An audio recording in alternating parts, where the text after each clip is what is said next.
We were fundraising for a year with no success, and then like in 3 days on the crowdfunding campaign, we raised £850,000 from 900 people on the internet. Pierre Paslier, who is the co-founder and CEO of the award-winning company Notpla, and who are a pioneering company that develops sustainable packaging alternatives made from seaweed and plants. They won the 1 million Earthshot Prize in the Builder Waste category in 2022, and they've replaced over 21.5 million single-use plastic items across Europe, used by major brands like Lucozade, Decathlon, Compass Group, Just Eat.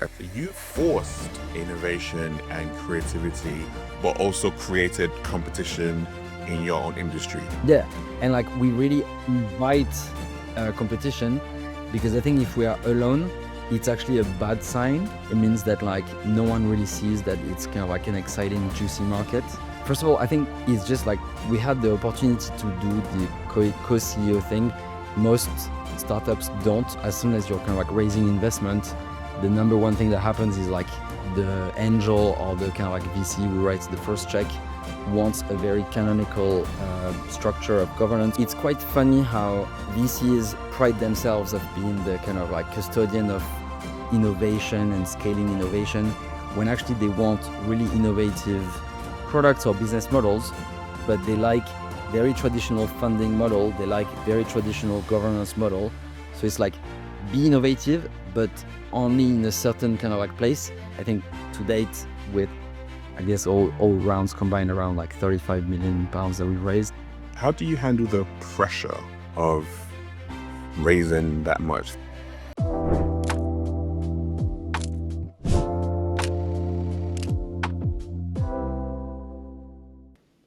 Thank you very much. Really great to get the chance to chat and dissect some of these things.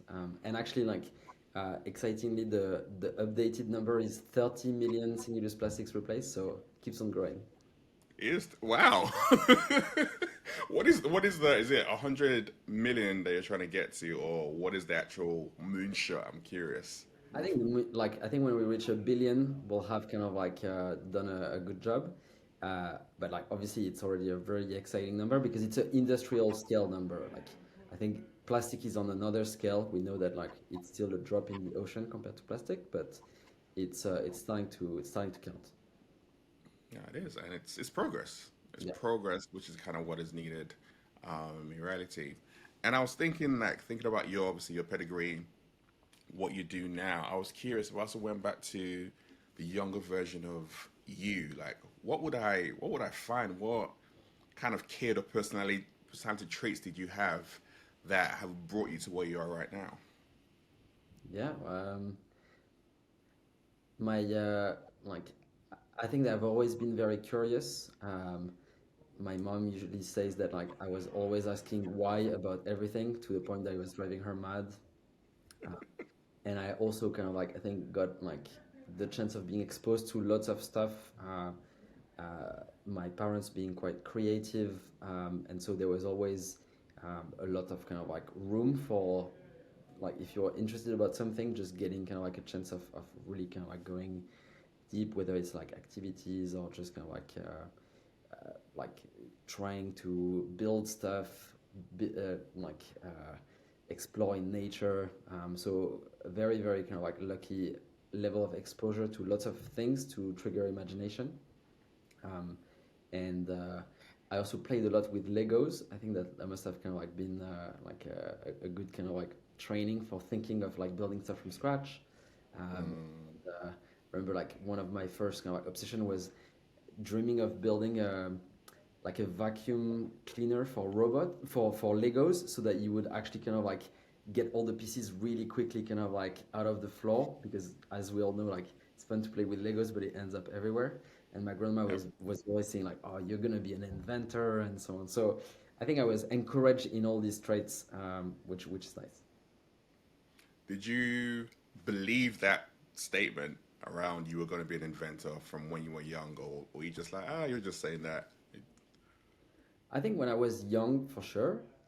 And then I think when it came to kind of like choose a bit like education path, I had still kind of like this interest in like creating physical products and creating new solutions and innovation, but that's not something that you kind of like can study straight away. So I followed the really good advice um, from someone in the kind of like art and creative like world, that it was much easier to actually start with a technical background, and then you could make the bridge towards kind of like more innovation, design, and creativity. So I did an engineering degree, which in France is like a 5 year master's kind of like in material science, and it was a bit of a kind of like log, a bit frustrating to kind of like spend a lot of time with like very theoretical and quite abstract things.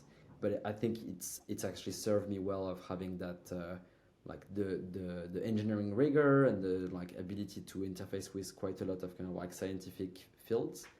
And then after that, I actually went to kind of like work as a plastics packaging engineer, making lots of single-use plastics with L'Oreal, the cosmetic brands. But uh, after a couple of years of this, I was feeling frustrated about kind of like what my contribution was really kind of like to society was not something I was personally kind of like so passionate about. And so I got the chance of actually going back to study innovation in London, a master's called Innovation Design Engineering between the Royal College of Art and Imperial College. And I think that was really the moment where all of these things that were kind of interestingly came together, because it was kind of like this intersection of art, science, creativity, technology with people who had like very different backgrounds. And that's where I met my co-founder, and that's really where I've enjoyed the most myself in kind of like studying and kind of like education. Wow. The two things that you mentioned there that kind of got me thinking. How did you have the patience to be able to still stay for those 5 years doing something technical, especially as a creative? Because in my head, I'm like, I know you just said like it was hard, but I'm like, you be going absolute crazy. Like, how did you navigate that for 5 years and be like, I know why I'm doing this, I know why I'm doing this, and just stay on that path? I think like I actually didn't know what I was kind of like doing, so I think that like there wasn't a big master plan, which maybe makes it kind of like easier to kind of like endure, because it's not like you have like a grand plan. You're just kind of like walking forward.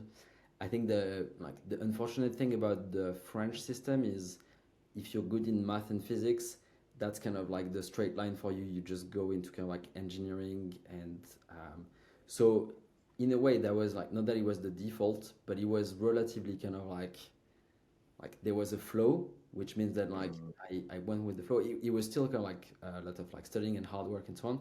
There were a few kind of like sweeteners. I mean, like it's like going to uni. There's lots of kind of like really cool people that you're meeting, and like there's a social element that like makes it a bit more kind of like interesting. And I think also they were kind of like it was a big like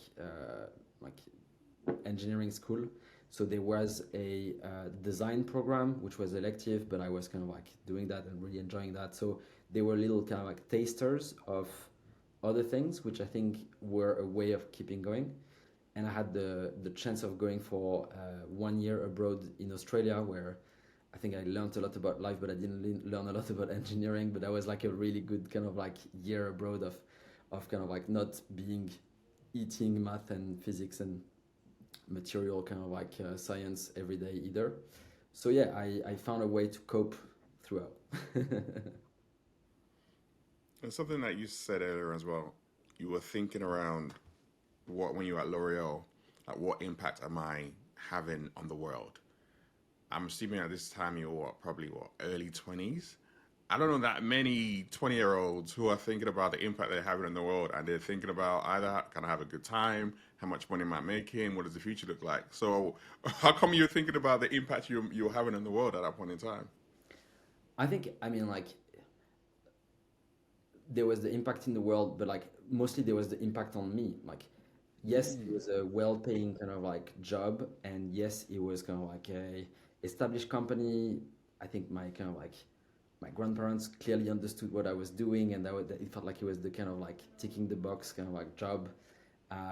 But the way L'Oreal was back then was very kind of like French, kind of like structured. So your job spec stops here and the job spec of the next person starts here, and you dare kind of like challenging the way we do things and so on. So there was this element which was a bit frustrating. I really didn't care about cosmetics, so there was no kind of like real passion for kind of like any of the content of what we were creating. And I think that like I still had at the back of my mind this kind of like interest in uh, creatively solving some bigger problems that feel a little bit more existential. So I think some people wait kind of like 10 years in the workforce before having like the need for more purpose. For me, I think it hit quite early on, and I was okay. Like I don't want to be like I see this as kind of like potentially the kind of like the golden shackles of a very nice lifestyle, and you could easily kind of like get stuck in there.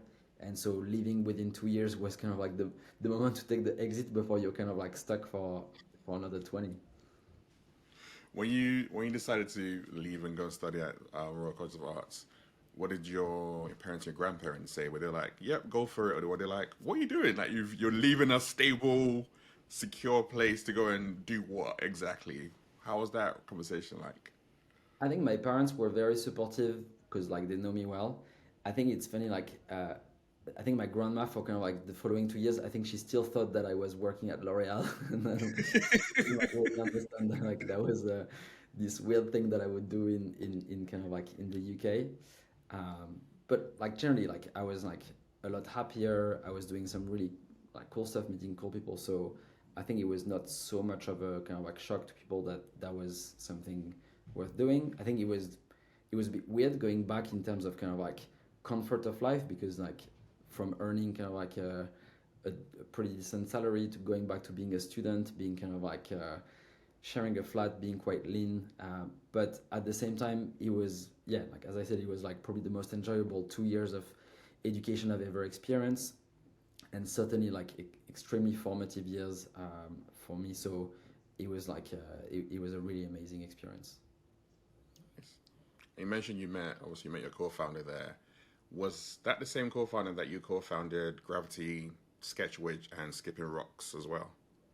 Yeah, so it was all the kind of like same classmates who ended up kind of like this ended up being a bit of an incubator for kind of like quite a few projects. So with Rodrigo, we were kind of like working together on Skipping Rocks, which was the placeholder name that we started the company with before we rebranded into Notpla when things got a bit more established. Um, but there was a third co-founder as well, who also was a co-founder of Gravity Sketch, along with like two other co-founders on Gravity Sketch. So we were kind of like a group of friends doing probably like too many projects in parallel. So there was a little bit of time to distill what people want to do kind of like for the long term. So essentially kind of like it became clear to me that like the thing I was really kind of like passionate about was the opportunity of creating those alternatives to single-use plastics.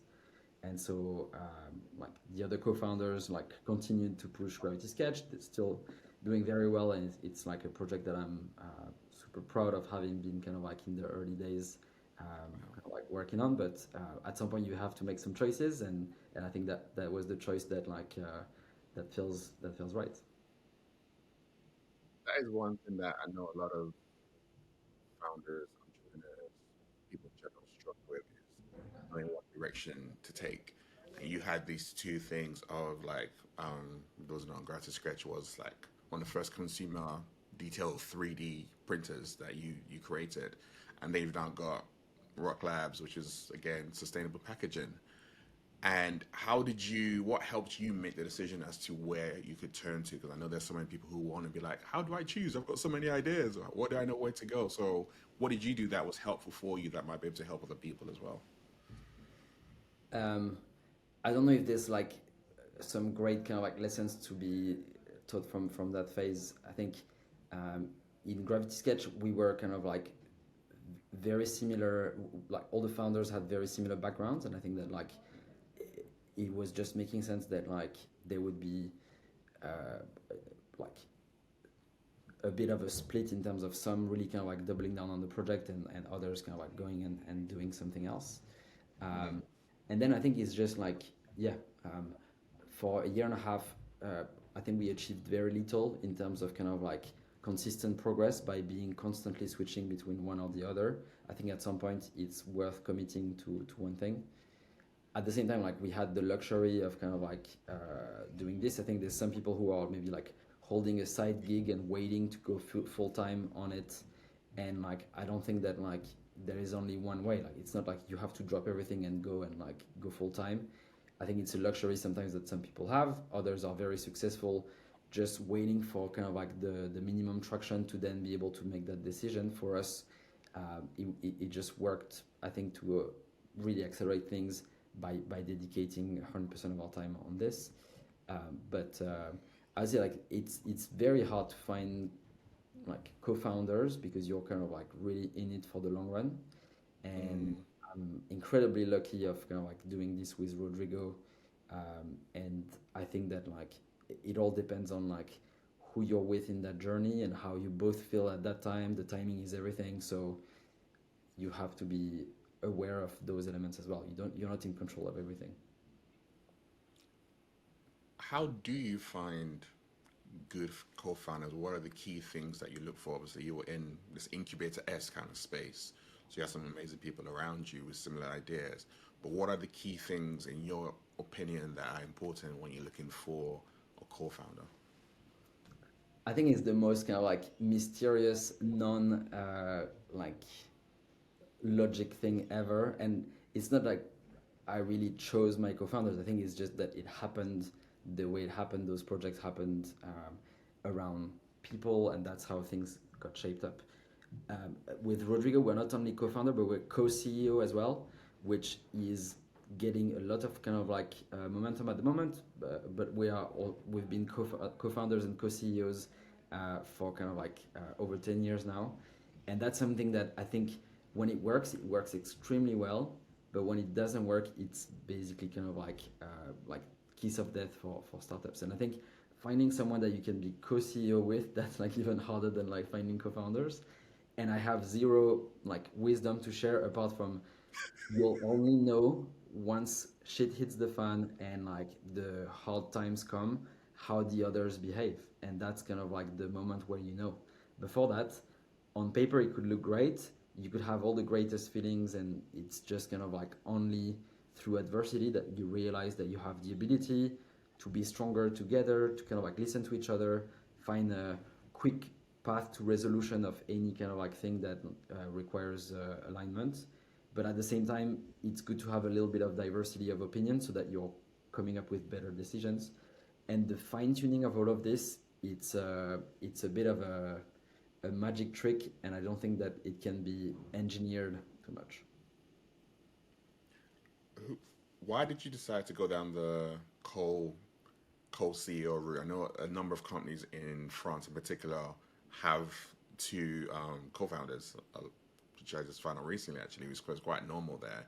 But from your perspective, obviously you're in a different country at that time, but why did you decide to go down that route? Because like you said, it makes it so much more complex to make choices and decisions and move at speed and scale when you're trying to do something different.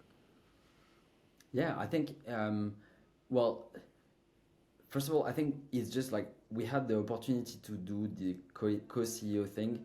Most startups don't. As soon as you're kind of like raising investment, the number one thing that happens is like the angel or the kind of like VC who writes the first check wants a very canonical structure of governance. So it's going to be like, okay, one of you is going to be the CEO, one of you is going to be the CTO, which one is which? And I think that this, while a proven model in the past, is not the only model to create kind of like successful companies. And what was really kind of like amazing in our journey is that we didn't manage to raise money initially from angels or from like traditional investors. So we went the equity crowdfunding way, where we had 900 investors from all around the world who kind of like put £10 and more to make this kind of like first round a reality. And as a result, no one represented a significant share of kind of like of the cap table. And that meant that for the first kind of like year and a half, we could deploy that money without a board, without having to kind of like be forced into that conversation. And I think for us, we would walk away from this company if we were forced into having to kind of like go like a different model. The model that works for us really well is the co-CEO model, and I have a ton of respect for people who are solo founders. I could not do it. I think it's just too much in one brain to have to deal with every single decision without having a peer kind of like to bounce it. And so for us, that's just kind of like that's what works for us. And having that chance of deploying money, creating value, and convincing the next guys who came after to invest on top of this that this was the right model was a real chance. I think it's almost the untold kind of like best thing about equity crowdfunding campaigns is, yes, sure, you get money from kind of like the internet, but like this freedom of deploying capital in a way that is not shaped by VCs was super defining for us, because from then on we didn't really get challenged on that model much more, because it was working. We had a track record for it, so we're really glad that that was our first round, that it was done that way, and I think that it's proven that it's worked in our case. It sounds like there's something around both you and your co-founder that also says, one, you have to have that complete alignment and that trust in each other, because after trying to raise and not being successful from VCs or angels, it's very easy for some people to be like, okay, it might be because of our model. Let's change things. You're like, nope, this is who we are. We are, interesting enough, pushing the boundaries on so many different levels. Let's go for a different source and raise that way. So you both had to have that agreement and be, you know, like, this is why we're doing what we're doing, which I guess made a massive difference to your journey and your story. Yeah, and I think it's like it's quite funny how VCs pride themselves of being the kind of like custodian of innovation and scaling innovation, when actually they want really innovative products or business models, but they like very traditional funding model, they like very traditional governance model. So it's like, be innovative, but only in a certain kind of like place. I don't think that innovation really works that way. I think that like changing and challenging these things is a good thing, and I think that like equity crowdfunding campaigns are also a very interesting funding mechanism that tends to allocate resources to projects that would have failed to raise from traditional investment kind of like mechanisms. I'm not saying that it's better or perfect, but I think it's very kind of like valuable to have that diversity. And I think that like same for the governance. I think it's quite cool that people are playing around with the classic governance model and testing things that are a little bit more kind of like a bit different. And some things work better for some cases, but like it's I think it's good to have a range. Did you always know that you both had something great here? Therefore, when you got the projections from not raising first time round, you still had the willingness to keep on going and obviously do the equity raise, because it's very easy to be like, oh, the market doesn't want this, the market's not responding to this, therefore let's pack it in and go and do something completely different. I think, I mean, like there's been lots of moments of kind of like wavering in the faith that we had something, but I think deep down we really believe that there was something super exciting and interesting there. Probably not with the whole range of products we're doing today, and like maybe to the level of kind of like impact that we are aiming for today. I think it keeps on kind of like growing in ambition, which is cool. But and I think we were very naive, and I think it's a very important kind of like quality that like founders need to be naive enough to kind of like jump in the kind of like hot seat for 10 years before things really kind of like have a chance of being at scale. But I think that like, yeah, there was definitely one particular moment, I think it was like 2.5 years in, where there was little traction, there was very little kind of like signs from investors that they were going to kind of like write a check. And at that point, like my parents were paying my rent. I think that we had a bit of a conversation. Okay, clearly there's maybe an end point to this. We've got to kind of like maybe kind of like reassess how we're thinking this. And that created actually like a little bit the deadline for the crowdfunding campaign. I think we were not considering crowdfunding campaign as a first option. We were kind of like really thinking that like a VC or like angels would come through. but we were forced into crowdfunding campaign because we had no other kind of like mechanism. And the funny thing is, I think we were fundraising for a year with no success, and then like in 3 days on the crowdfunding campaign, we raised £850,000 from 900 people on the internet. So it was night and day, and that's been a formative experience as well. That like it's not because people are saying no that like it's not working. It's just that like you're not getting the yes from the right people. And that's that. I was in a meeting yesterday or a workshop yesterday, and I was talking about, as a founder, you need to have the tenacity where recognizing it's a roller coaster, and there are times when it's all about timing, and there are times when you just need to figure out a different way of approaching things. And for you to be like, okay, well, we're forced into this, but actually it helped validate the idea. It helped validate the idea of co-founders. And then you can run and really establish yourself, because going from raising that through equity to then raising what, over 60 million to date, is miles and worlds like apart. But it all started with you be like, okay, rejection, what else can we do, because we're running out of time. So that's such a brilliant story. Like when I look at the history of how you both have got here to what you're doing right now. And I think that like these things come in waves, and like now we've been, I guess, around the block long enough that we've seen a few kind of like different scenarios. So yeah, like I think to date, with I guess all rounds combined, around like 35 million pounds that we've raised, there's been moments where like you're not even in fundraising mode, and people approach you because they're really excited about how they can accelerate the kind of like the growth and the impact that you can have. And so you're almost kind of like just like doing this ad hoc because it sounds like a really, really great path to kind of like accelerate. And there's other moments where it's like super difficult. No one wants to kind of like fund things that are hard to do, even if it's an inevitable kind of like transition that is needed to kind of like move away from single-use plastics. And yet there's just kind of like no real kind of like leadership or kind of like backbone in the funding environment. So those things are entirely out of your hands. That's the market just kind of like being extremely reactive to macro kind of like data points, and your agency is very minimal. And I think it's almost kind of like reassuring sometimes to know that like it's not just down to you pitching very well, or kind of like having excellent metrics from the last kind of like quarter, or having incredible technology, building an amazing team. It's also just all the things you don't control, and for that there's no, you have to accept that you don't control everything.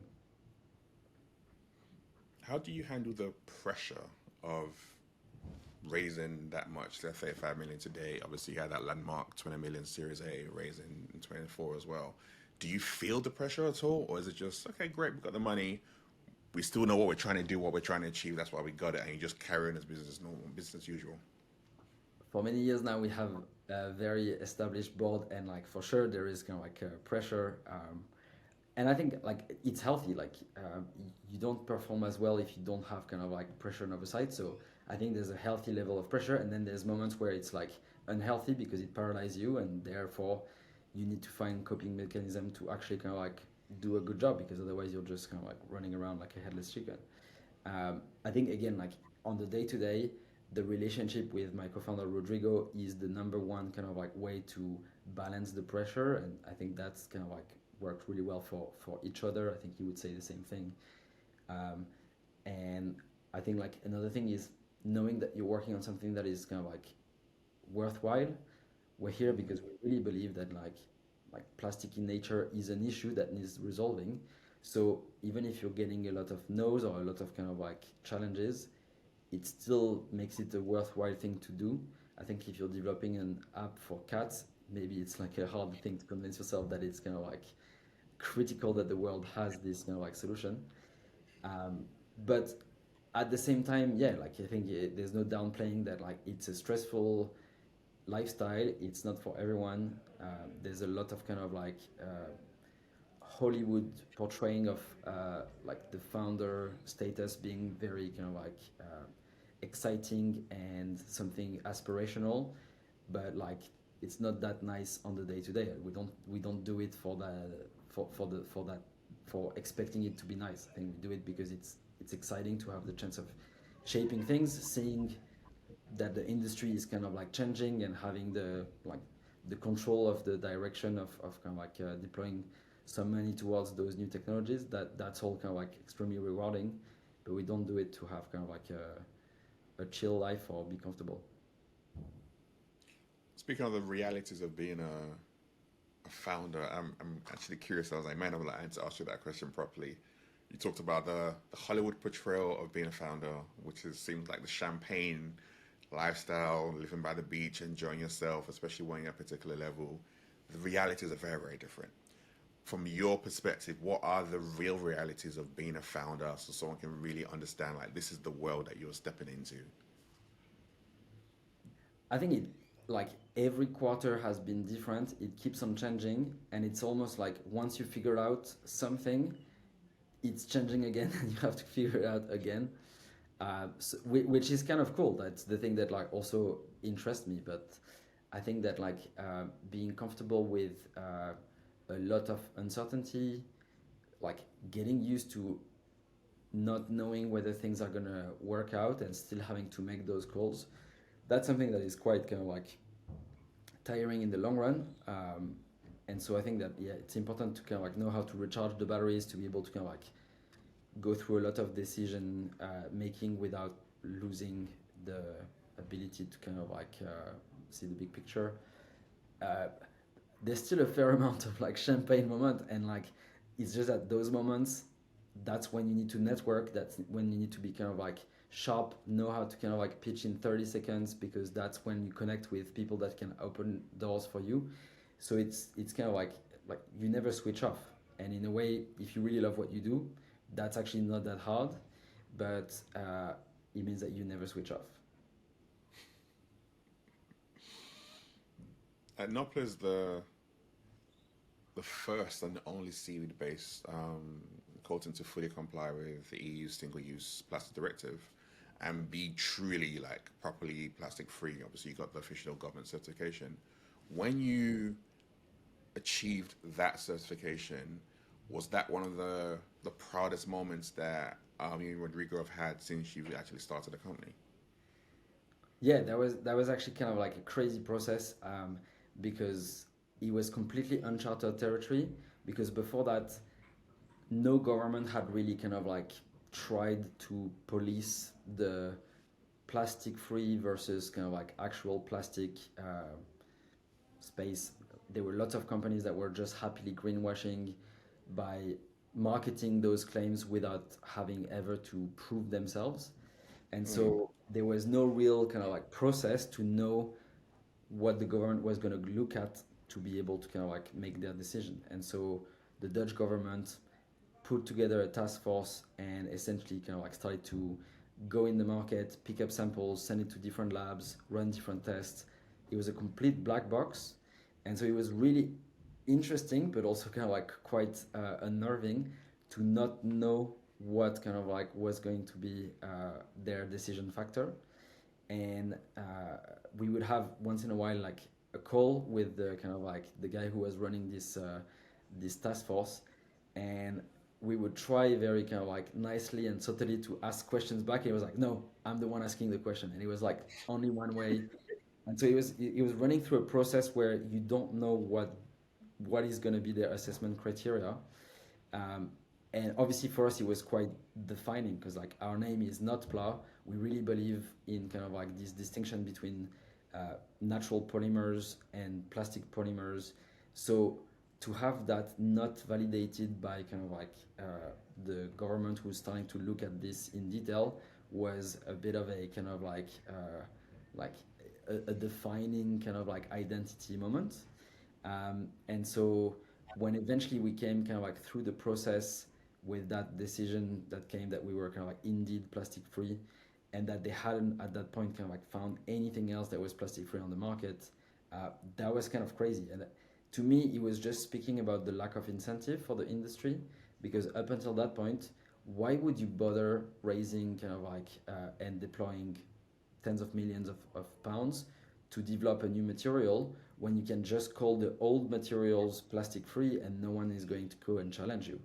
And I think since then we've seen a radical kind of like acceleration in the development of new natural polymers on the market, because now there's a price that you can really differentiate yourself from all of the other plastics, and the market wants this kind of like distinction. So it's also kind of like quite interesting to see sometimes the unintended consequences of like the industry and the kind of like policy makers not enforcing their legislation. You can say, oh, like plastic is bad, but if you never check what is plastic, you're never going to have the industry come up with something better, because why would they bother? So you forced, for want of a better word, innovation and creativity, but also created competition in your own industry. Yeah, and like we really invite competition, because I think if we are alone, it's actually a bad sign. It means that like no one really sees that it's kind of like an exciting, juicy market. And so for a long time we were alone, because I think that like it was hard and there was lots of people who would rather spend their time and money on doing something else. But I think that like recently, since I guess we've put products on the market in the millions and have kind of like had successes kind of like in those legislations coming through, it's shown lots of people that this is a worthwhile thing to kind of like solve, and that there's a big prize at the end. And so we've actually since then created the Natural Polymers Group as a bit of an industry group to represent the interest of this emerging industry, because we're stronger as an industry. And so yes, we're reaching out to competitors. We still think that like seaweed is going to be the winner in this, but there's people who are kind of like looking at all sorts of other natural polymers, mushrooms, shrimp shells, kind of like agricultural waste, etc. Because those are the building blocks of nature. So that's the things that like we should be using more of. And so yeah, we have to kind of like stay ahead, but at the same time we need a group, because otherwise we are kind of like a bit of an anomaly. I like that. That's such an interesting way of thinking about it, is that actually we need a competition to push us forward and to show their interest in this space, to make it sustainable for the long term, as well as make the impact that we need to. So many people be like, oh, I'm the first, I'm the monopoly, let me own it.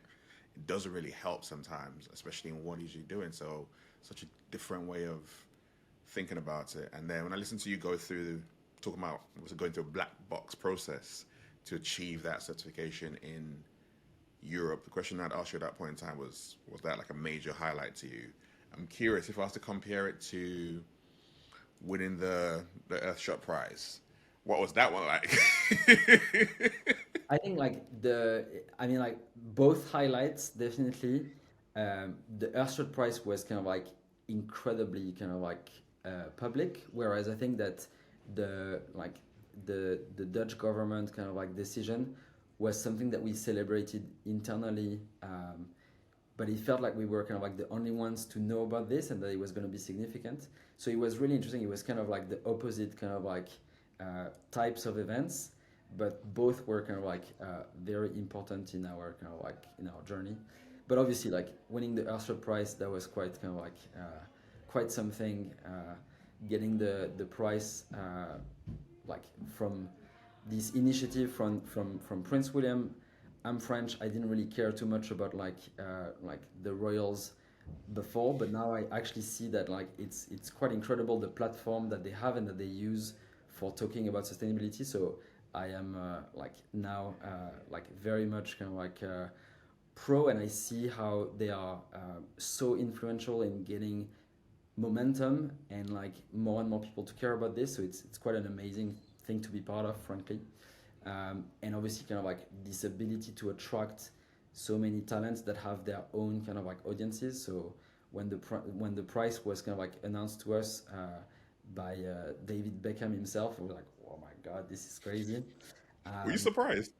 yeah, I mean like because basically like the beforehand, so you really don't know until the live kind of like announcement on Yeah, stage. I see it. I watched it on TV. Yeah. Proper kind of like proper surprise till the end. And they had like someone had like let slip that beforehand they do filming on location to try to kind of like create a little bit of like a video that like showcase the solution in a bit more detail if you're one of the winner. And we'd heard that like if they film long enough piece, there's most likely you're going to be the winner because they have enough kind of like of the script and of the kind of like different moments to make a 5 minute video. Whereas if they have like just snippets and they've only kind of like taped you for long enough to doing like a 2 minute blurb, then it's just like the trailer and you're probably not going to win. And so we were convinced because of the script and like trying to kind of like put together how long the edit was going to be, that we were not going to win because they hadn't filmed enough material. But actually they did like a really good edit with a relatively kind of like small amount, and so we were like, no way. So it was quite fun. Like leading up to this, we had lots of kind of like moments of kind of like trying to read from like the people of the Earthshot Prize whether there was a hint of something, but they really didn't let anything slip. It was well played, which made it so much more special because I think like there's very few moments that feel like a celebration in the startup kind of like journey. Even like a funding round, everyone imagine that it's like really exciting. It's the most dragged out kind of like anticlimactic thing because you've been working on this deal for like months and months, lawyers picking on like the last details and so on. The signature, it's all done like on DocuSign before things get ready. So there's not like a moment where you're like, this was the moment. Whereas when you've got the BBC cameras like filming you and you're figuring out live kind of like whether you've won or not, that is a moment that happens like this. And I think those are very, very rare. And I think it's such a amazing thing as for you and the whole company to be able to have those different perspectives from being on TV and getting that international audience recognition to achieving amazing things and to celebrate internally. And it's interesting how the milestones and the metrics that are so important sometimes are the ones that are most hidden. But that's part of the game, and you have to know how to celebrate both the big moments and the small moments, Yeah. regardless of how they come. I was curious, like your first product, Oho, which was like this flexible, biodegradable packaging where people can eat it.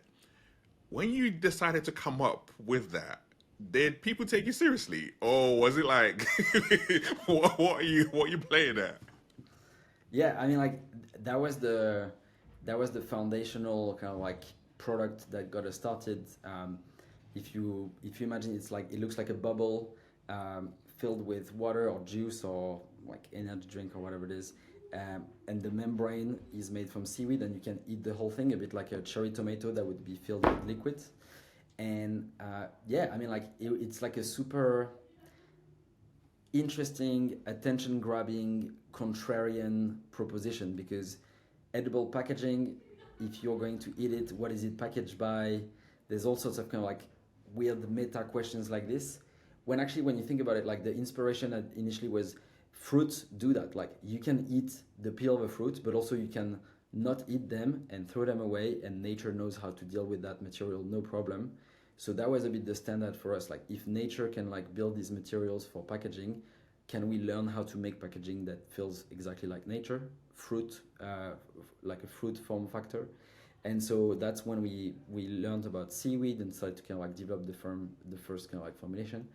And yeah, I mean like people took us seriously enough that like it went viral online. People were really interested in this. That was kind of like that's the thing that like got us started. Like we were just like in the kitchen with very little intention to build an established company out of this, but seeing the reaction of people, we were like, wow, this is actually something that like really hits a nerve. Maybe we need to kind of like develop it further. But as I said, like for a year of fundraising, no investor wanted to kind of like write a check because it was weird. It was kind of like unconventional. It was very hard to imagine that this was going to lead to maybe other product lines, and that it was going to be kind of like the zeitgeist was going to be kind of like good enough for plastic. It was before Blue Planet kind of like talked about plastic, before the straw in the nose of the turtle, all of the kind of like big emotional plastic response hadn't happened yet. So yeah, people took it semi seriously, I guess. That I want to call a creative edge genius that you had creating that product. And you obviously mentioned creativity is something that's important to you. How do you keep that alive when you're moving from having a startup mindset to like a scaling and growing business like you have now? Yeah, I think it's hard because at the same time, like you need to focus, you need to finish things. I think like Rodrigo and I were really good at starting things, so we've had to surround ourselves with lots of people who are good at finishing things. So I think that like you need to find the right balance. Also, we've had to kind of like be a little bit more rigorous with our process, so not everything can like be immediately jumped in and like dedicated resources at and so on. We have more of a process. We've actually created like an innovation team, and we have an amazing innovation director who came from the same masters where we met. Really gets kind of like this approach, and so she's now spending her time very wisely with that team on exploring those kind of like those non-linear breakthrough kind of like propositions. But the majority of our resources is going into scaling the things that work, and so it means sometimes having to kind of like turn off a bit the tap on like creativity and focusing on like the thing that actually is like business critical KPIs that, yeah, that just makes everything possible. So where do you then pour that creative energy? Because it goes somewhere. You can't just turn it off completely. What do you do to actually help you get it out of your system? Yeah, I have my kind of like creativity outlets on the weekends. I'm actually quite kind of like into quite niche things like generative art and generative music. Don't ask me how I got into this, but basically, like, the idea is that you're kind of like co-creating either kind of like an artwork or kind of like a piece of music with an external system. It's not AI, but like for example, for like generative art, it's using like 3D printer type of like machines, like pen plotters. So they are like holding a pen and they're kind of like drawing their own kind of like math-based graphic explorations, and that's a bit strange. But like this is the kind of things that I like to do because within an afternoon you can start and finish a project. You can like just make a cool looking poster or kind of like a postcard, or you can like create like a soundscape that sounds like you're floating in space or whatever it is. Those are very short, easy to start, easy to finish projects, and they give me the satisfaction of finishing something, because otherwise like a startup is this kind of like never finishing thing. And so you need to have those like small kind of like close the loop moments. So to me that's the way to recharge the batteries. But other people have kind of like other kind of like recharge mechanism. But that, yeah, over time I kind of like fell into this around COVID times, and that's been a bit the way for my brain to refresh and reset. So you say one day we might get a leak of some tracks featuring Pierre Yeah, coming out online somewhere. already, already on YouTube and Spotify if you want to plug the links there. But you know, it's good fun. I like that, and I think it's always very important to have those sides of things to do because it just fills you up and fills your soul. While what used to be the fun, creative things, you can't pour into that because now it's a business. You need to have that other side to you.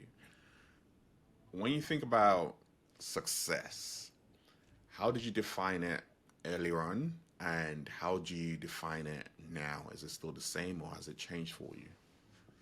Can you give me 1 second? I'm just gonna get a charger. Yeah.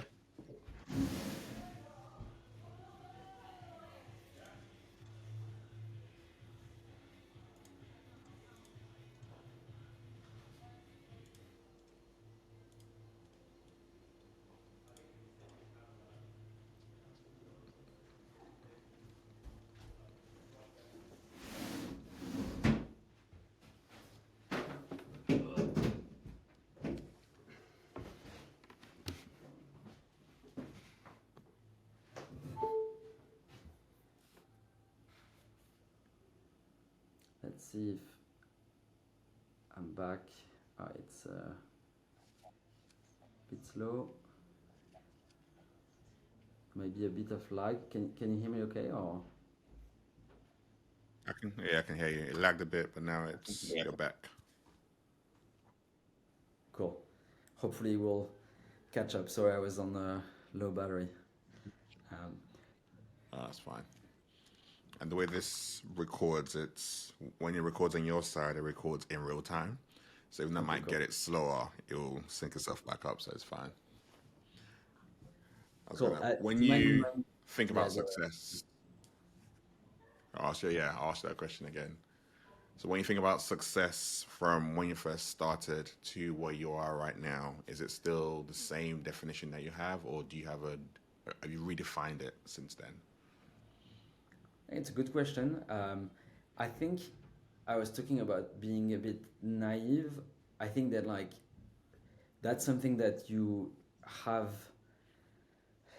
a certain capital of, and it kind of like wears off over time, and so you become more and more, I guess, industry savvy or business savvy or whatever the term is, but you lose a little bit of that dreamy kind of like ambition of the beginning, which is not a bad thing. Like you can waste a lot of time with like this naive or early days kind of like approach, but as a result, I think that our ambition has always been anchored in impact. It's all about how much plastic can we actually really replace? How can we create mainstream solutions that make us avoid using plastic that might be lost in nature?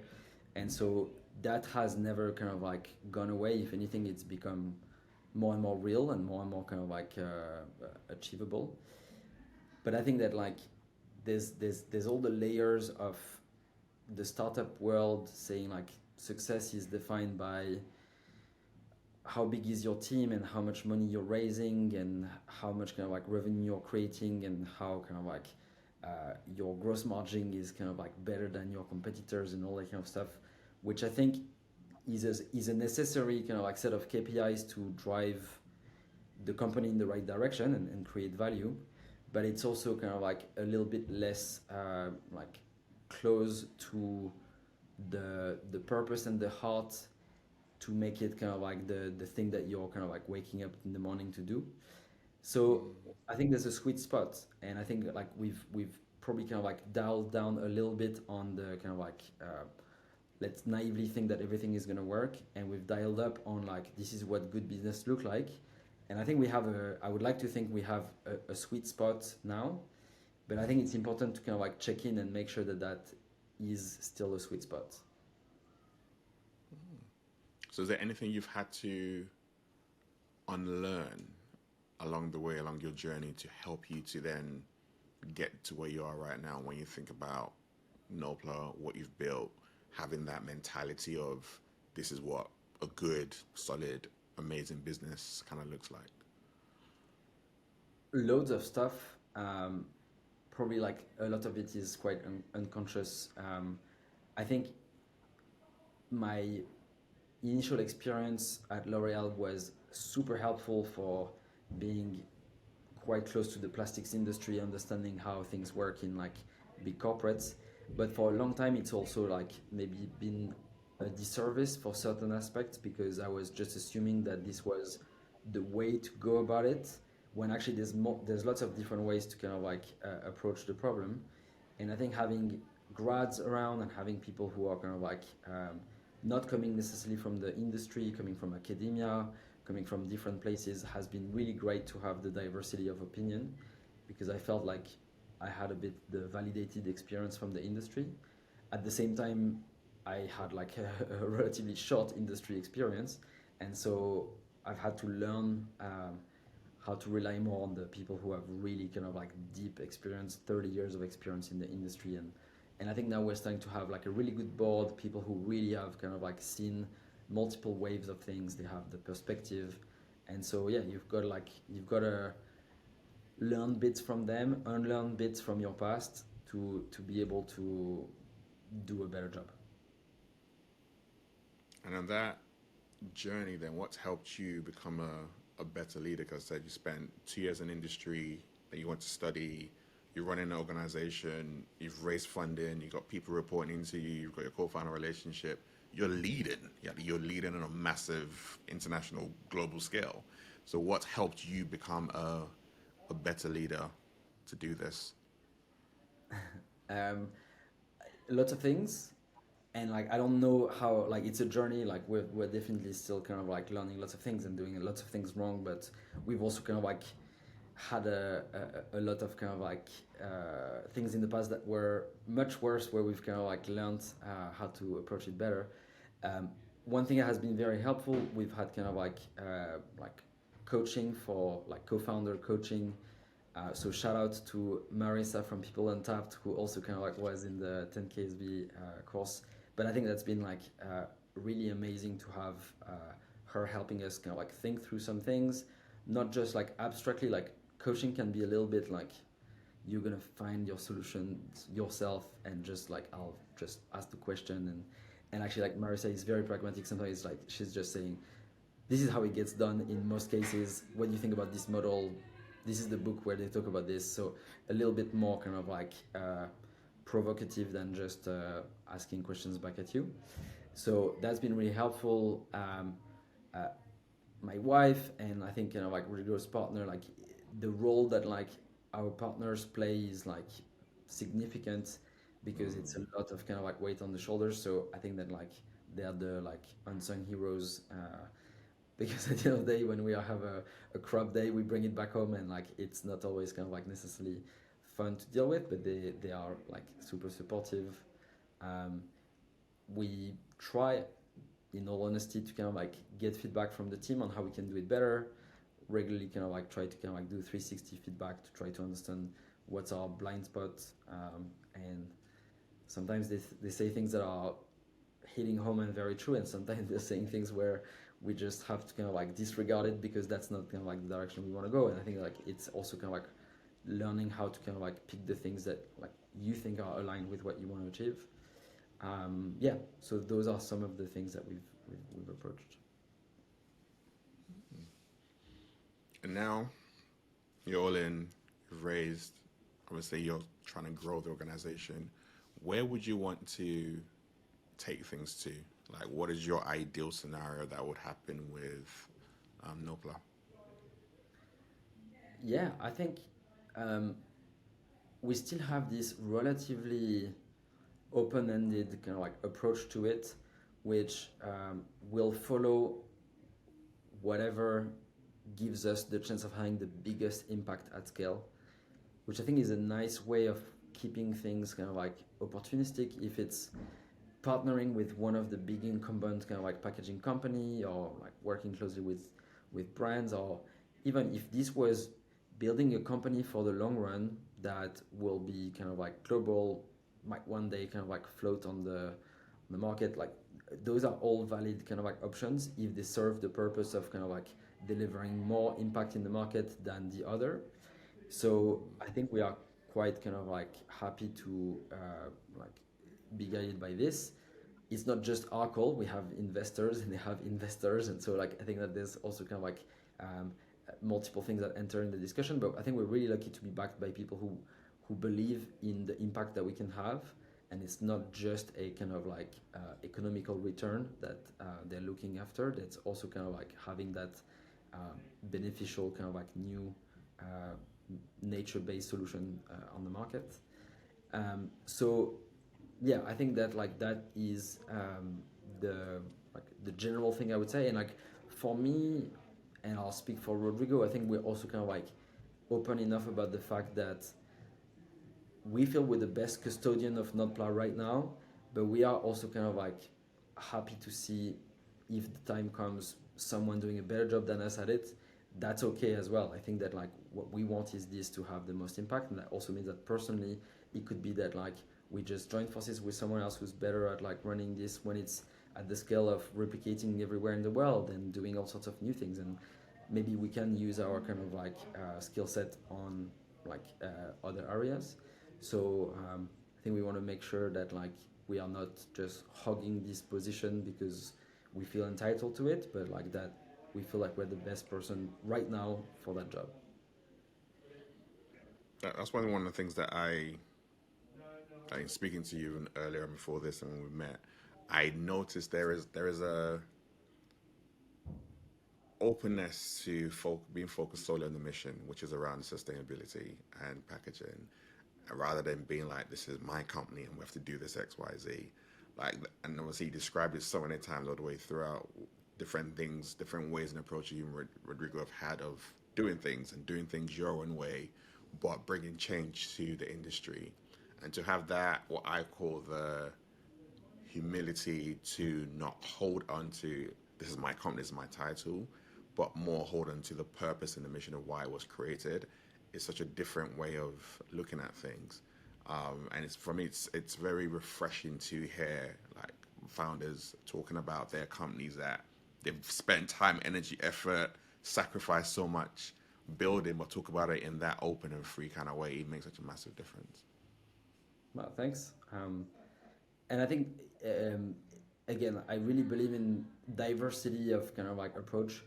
What works for us doesn't mean that like it's the only way to scale sustainable, like purpose-led company. I think that there's lots of kind of like examples of people who are making incredible change happen in the market by the sheer force of being stubborn and kind of like holding their ground, and maybe kind of like being a little bit more the stereotypical kind of like solo founder approach.